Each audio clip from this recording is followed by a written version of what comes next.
son? It's a story made up to scare kids. Oh, he's out there, son. Waiting for you. Hello everybody, welcome back to Screenstars. I'm here today to bring you my review for the 2024 horror thriller Sunrise. The film is directed by Andrew Baird and it stars Alex Pettyfer, Guy Pearce and Crystal Yu. Now the film follows like a small American town that kind of has this local legend called the Red Coat, and you know, if you make sacrifices to this Red Coat you will be rewarded, you know, crops and will flourish and all this kind of stuff. And then we are kind of introduced to this family, this Asian family that's kind of living on a farm, and they are being bullied by the local bully, I suppose. He's kind of the guy that runs the place. Reynolds, played by Guy Pearce, he's incredibly brutal man, very racist, and he's got a particular way that he likes things to be done, and he certainly doesn't like foreigners in his town. So he basically is trying to force this family out. And then, out of nowhere, is this mysterious stranger, played by Alex Pettyfer, who arrives at the farm, asks for some blood, and then becomes their protector, so to speak. However, he may just well have more of a connection to Guy Pearce's past and the town's past than people realise. Right, what are my thoughts on Sunrise? Right, well, the first thing I do want to say is, I've noticed, certainly while researching for this review and stuff like that, that one thing that jumped out at me was like the incredibly low score for this film on like a lot of review channels and stuff like that, especially IMDb. I think the last time I checked it was like a 3.8 out of 10. And that's not a justified score out of 10 for this film by any stretch of the imagination. I think the problem that a lot of people are going to have going into this film, especially if you watch the trailer, because I did watch the trailer, because this film really interested me from the cast, from the premise, the synopsis, and the trailer. You kind of think you're going into this film thinking you're getting like an alternate like vampire type film, I suppose. Get that out of your head. That's not the case at all. Now, I'm going to tell you, I'm going to list a number of films that this film borrows a little bit of something from each of them and kind of blends it into its own little movie. So we've got a bit of Pale Rider, the Clint Eastwood film, a bit of High Plains Drifter, the Clint Eastwood film, a little bit of Dead Man's Shoes, and a little bit of that film that came out the other year called Bull, that many of you probably haven't even seen, but it was a tremendous film about a guy coming back from the dead, essentially, to wreak havoc on those that have wronged him. And that kind of describes this film. And it doesn't that's not a spoiler, if you like, because very quickly into this film you'll learn who the Alex Pettyfer character is. There's more of a mystery of how he got there, you know, and the film doesn't, I don't think, particularly explain the Red Coat well.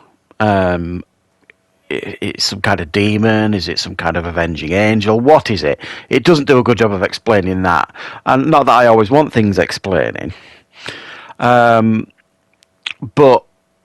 that's essentially who he is, you know what I mean? He's come back to wreak havoc on those that wronged him, especially the Guy Pearce character 10 years previously. But beyond that, the film has got really not a great deal to offer, other than strong performances, especially by Guy Pearce, who, you know, plays this really vicious, brutal, and not very nice man, Reynolds, who just rules with an iron rod, basically. And it's a very, very strong performance by him. Everybody gives a strong performance here. There's nobody that doesn't. It's got some... It's filmed particularly well, too, with some pretty good cinematography going on, and it's well lit. It feels like, you know... It's got this indie feel to it, but it's also got a little bit of polish to it as well. It's got a really slow, deliberate pace. So I suspect of people going into this film thinking they're getting this, like vampire stroke, demonic revenge film, you are going to be disappointed here. What you're actually getting is a slow-paced, deliberately slow-paced, like character piece about revenge. Really, and those films that I mentioned at the beginning, if any of those films are like films that you really enjoy, then you're probably going to get this film. I suspect the low scores is reflected from people that have watched this and think, "What is this?" It's not what you think it is, this film. If you go into it understanding what you're going in to watch, then you're probably going to come out the other end of it and appreciate it a little bit better. It's more of a thriller than a horror. There are some horror themes in here, but it's not your typical film, really, in this kind of genre. It's not your typical, like, revenge film.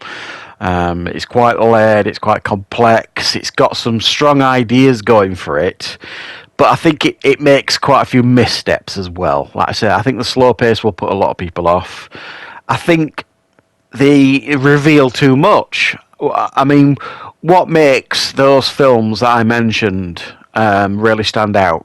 They don't over-explain themselves. You're left to make your own mind up. High Plains Drifter, Pale Rider, Dead Man's Shoes. Not many people see the twist in that film, and the same with Bull. They don't have to explain themselves as to who the central character is. This film does that, and it does it quite early on, so you know who he is and you know why he's there. I think it would have done a much better job, this film, if it had just hinted. If people were in the town were having conversations about, this person that was killed 10 years previously and his family. And then there'll be, I don't know, pictures here and there, or, just gentle hints. And then the reveal at the end, where the final confrontation takes place, it would have had much more impact. Because, for the most of the film, you'd be thinking, well, I think I know who this guy is. I think I know. But it's not prescriptive. It wouldn't have told you. Whereas the film that we get, it's overly prescriptive, because you get a lot of flashback scenes to explain the Alex Pettyfer character, and the film didn't need them. It didn't need to over-explain its character. It needed more mystery, and it kind of removed that. So I personally didn't dislike this film. It's nowhere near as bad as some of the low scores are giving it. As I've said, if you understand what you're going in to watch with this film, I think you'll appreciate it a lot better. But don't get me wrong, it is nothing special. It's nothing outstanding. It's nothing overly memorable. It's just a well-made film with good performances, and certainly something worth checking out if anything that I have said sounds interesting to you. So thanks for watching, guys. I will, of course, be back with more reviews and content on the channel very, very soon.